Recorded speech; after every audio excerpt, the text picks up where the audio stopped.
सभी का स्वागत है। आज हम कक्षा 11वीं विषय लेखाशास्त्र के अंतर्गत अध्याय नंबर 3 व्यावसायिक सौदों का लेखांकन समीकरण के बारे में जानने वाले हैं। तो लेखांकन समीकरण क्या होता है? व्यावसायिक या गैर व्यावसायिक संस्था की कुल संपत्तियों का योग उनके दायित्वों के योग का बराबर होता है। अर्थात उनके पास जितनी संपत्तियां होती है उतने ही उनके क्या होते हैं, दायित्व होते हैं। तो इससे यह स्पष्ट होता है कि यहाँ पे जो सूत्र है वो क्या होगा, संपत्ति बराबर दायित्व प्लस पूंजी। अर्थात जो संपत्ति है वो क्या है, दायित्व और पूंजी के योग के बराबर है। उसके बाद हमारे संपत्ति के पक्ष में क्या आता है, रोकड़ आती है, माल है, फर्नीचर है, भवन, पूर्वदत्त व्यय, उपार्जित आय, ये सब किस में आती है, संपत्ति में। और दायित्व में क्या आएगा, लेनदार, पूंजी, अदत्त व्यय और अनुपार्जित आय। यहाँ पे प्रश्न दिया है, मनोज ने 50,000 रुपये नगद लगाकर क्या किया है, व्यवसाय को आरंभ किया है।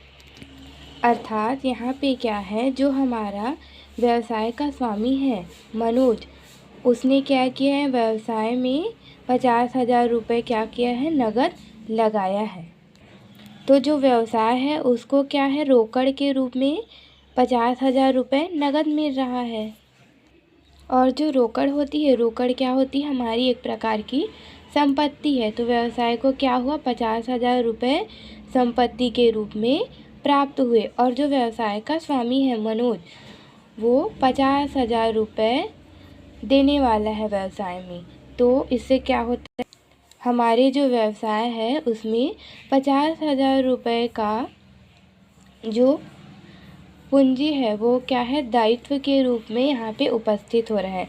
तो इसकी हम समीकरण कैसे बनाएंगे, हमको यहाँ पे संपत्ति के रूप में क्या मिला है, रोकड़ मिला है। तो यहाँ पे लिख देंगे, हमको संपत्ति के रूप में क्या मिला है, रोकड़ मिला है। कितने का मिला है, मनोज ने 50,000 का लगाया था, तो उसको यहाँ पे लिख देते हैं 50,000 रुपये। और उसके बाद यहाँ पे क्या हो जाएगा, यहाँ पे बराबर का चिन्ह लगा देते हैं। तो दायित्व तो यहाँ पे कुछ नहीं है, यहाँ पे क्या है, पूंजी के रूप में हमको 50,000 मिला है। तो यहाँ पे क्या करेंगे, 50,000 को लिख देंगे, क्योंकि जब मनोज ने पैसा लगाया था 50,000 रुपये, तो वो हमको पूंजी के रूप में प्राप्त हुआ है। फिर यहाँ पे दूसरा क्या बोल रहा है, मनोज ने 10,000 रुपये का फर्नीचर नगद खरीदा। मतलब 10,000 रुपये का मनोज ने क्या किया है, व्यवसाय प्रारंभ करने के बाद फर्नीचर को खरीदा है। तो यहाँ पे फर्नीचर जो है वो क्या है, हमारी एक प्रकार की संपत्ति है। तो व्यवसाय को संपत्ति के रूप में क्या हुआ, फर्नीचर प्राप्त हुआ। लेकिन मनोज ने क्या किया है, फर्नीचर को नगद देकर खरीदा है। मतलब उसका पैसा तो चले गया और फर्नीचर क्या हुआ, उसको मिल गया। अर्थात यहाँ पे बोलना ये चाह रहा है कि जो फर्नीचर है उसको हमने क्रय किया है, तो फर्नीचर तो हमारे व्यवसाय में प्राप्त हो गया, लेकिन हमारा जो पैसा है 10,000 वो क्या हुआ, व्यवसाय से चला गया। इस लेन देन में क्या होगा, जो हमारा संपत्ति वाला जो पक्ष है वो प्रभावित होगा। तो इसके बना मनोज के द्वारा 10,000 का फर्नीचर खरीदा गया। फर्नीचर क्या है, हमारी एक प्रकार की संपत्ति है। तो हम क्या करेंगे, यहाँ पे एक और बढ़ा देते हैं कॉलम और यहाँ पे फर्नीचर लिख देते हैं। तो यहाँ पे क्या हो जाएगा, हमारा जो फर्नीचर है, यहाँ पे हमने 10,000 क्यों लिखा, क्योंकि 10,000 रुपये का फर्नीचर उसने क्या किया है, क्रय किया है। ठीक है, तो हमने क्या किया है, अब फर्नीचर क्रय किया है, तो फर्नीचर भी हमारी क्या है, एक संपत्ति है।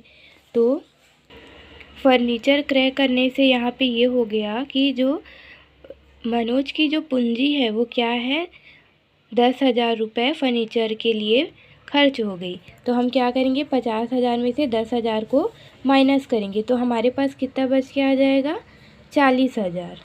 तो इस प्रकार से हमारा नया समीकरण बन जाता है, ये 40,000 और ये 10,000 हमारे फर्नीचर का ही है, और इस पर जो पूंजी है वो कितना है, 50,000 ही है। 40 और ये 10 को जोड़ देंगे तो 50 हो जाएगा।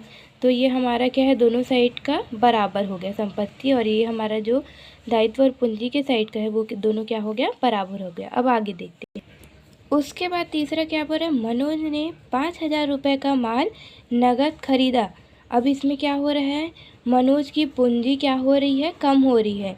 क्यों कम हो रही है, क्योंकि मनोज ने क्या किया, 5,000 का माल को नगद में खरीद लिया है। मतलब व्यवसाय में क्या किया उसने, माल को तो ला लिया, लेकिन अपना जो पैसा है वो माल को खरीदने के लिए क्या कर दिया उसने, खर्च कर दिया है। तो इसका समीकरण कैसे बनेगा, यहाँ पे एक और आ जाएगा, यहाँ पे हम क्या कर देंगे, माल को जोड़ देंगे। तो यहाँ पे किस प्रकार का हो जाएगा, उसने क्या किया, माल नगद खरीदा है 5,000 का, तो क्या हो गया है, उसका पूंजी व्यापार से चले गया है। तो हम क्या करेंगे, यहाँ पे इसको घटा देंगे 5,000 को।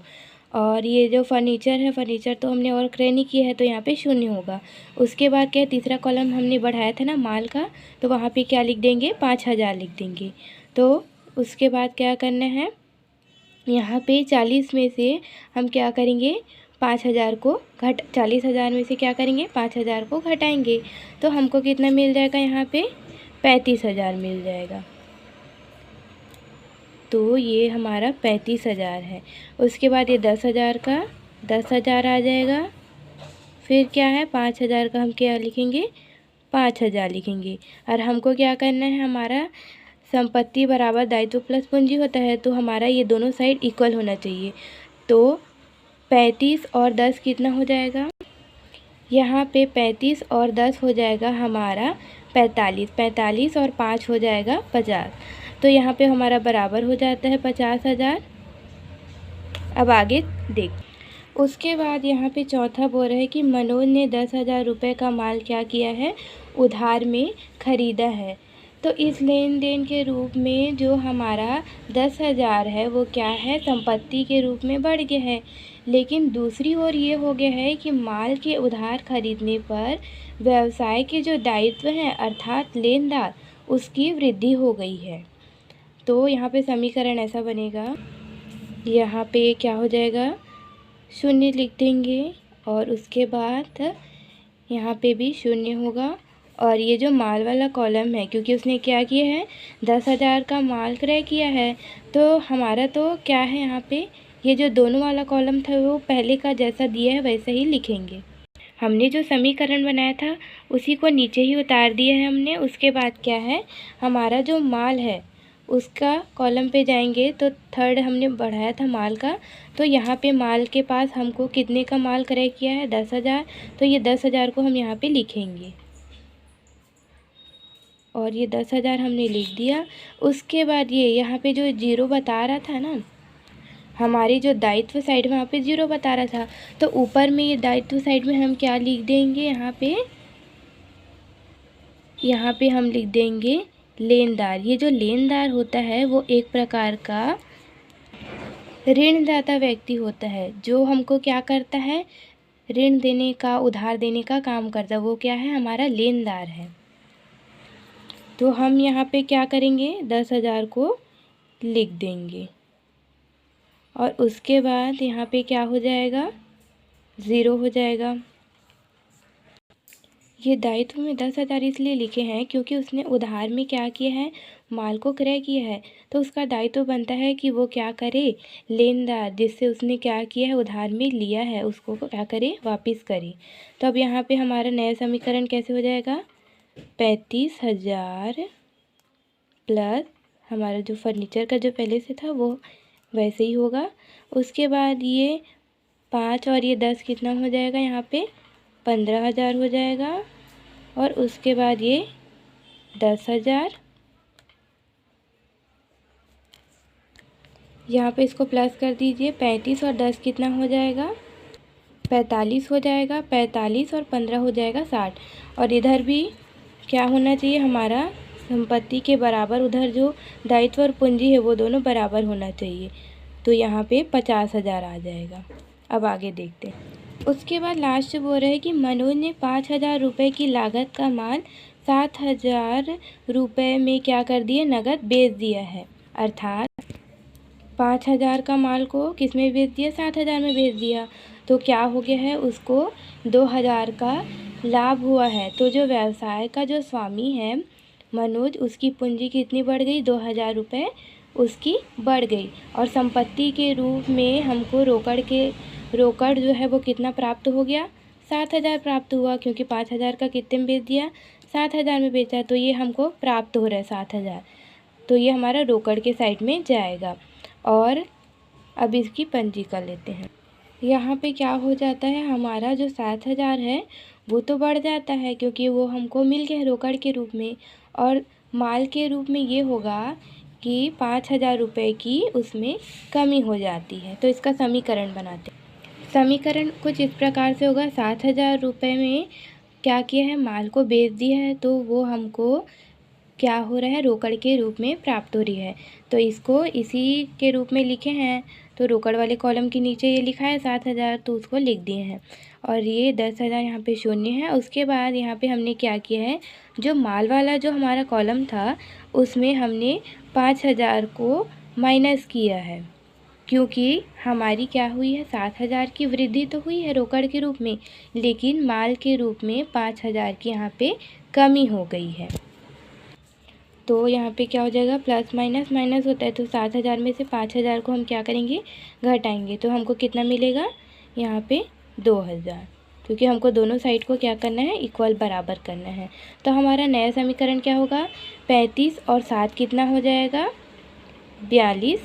तो यहाँ पे ये 42,000 हो गया, प्लस 10,000 का 10,000 लिखेंगे। और उसके बाद यहाँ पे क्या आ जाएगा, 15 में से ये 5 को हमने क्या कर दिया, माइनस कर दिया है। तो यहाँ पे कितना आ जाएगा, 10,000 आ जाएगा। उसके बाद बराबर ये 10 का 10,000 लिखेंगे और इसको प्लस करेंगे। 50 और ये 2 कितना हो जाएगा, 52। तो यहाँ पे ये 52,000 है। तो हमारा दोनों साइड का बराबर होना चाहिए। तो ये 42,000 प्लस 10,000 कितना हो जाएगा, 52,000। और ये 52,000 में हम क्या करेंगे, 10,000 को प्लस करेंगे, तो हमको कितना मिलेगा, 62,000। ठीक है, तो ये यहाँ पर का टोटल कितना हो गया, 62,000। अब उसके बाद ये दोनों कर लीजिए, 10,000 और ये 52,000, ये कितना हो गया, 62,000। तो इस प्रकार से ये पूर्ण होता है।